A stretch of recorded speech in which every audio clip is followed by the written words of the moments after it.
ఇదిగోండి ఇట్లా వస్తుంది. ఈ మోడల్‌కి వచ్చేపాటికి నెక్ కొద్దిగా కిందకొస్తదండి. చెక్ చేసి తీసుకోండి. మళ్ళీ తీసుకున్న తర్వాత నెక్ కిందకుంది, పైకి లేదు అని అలా ఎవరు అనొద్దండి. ఇదిగోండి. ఎంత బాగా కనపడుతుందో చూడండి. సూపర్ అంటే సూపర్ ఉంది. ఇదిగోండి.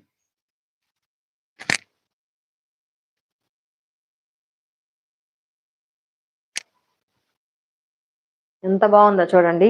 ఇందాక డ్రెస్ ఏమో సెల్ఫ్‌లో ఉంది గదా! ఇది చూడండి ఎలా ఉందో. ఇలా వస్తది ఆల్ ఓవర్ డ్రెస్ అంతా గూడా. 2 పీస్ సెట్ అండి. 500 రూపీస్‌కి మీకు ఇంత వర్క్ వస్తుంది. చాలా వర్త్ అండి ఇదైతే మాత్రం. ఈజీగా వేర్ చేసుకోవచ్చు. ఇదిగోండి ప్యాంట్.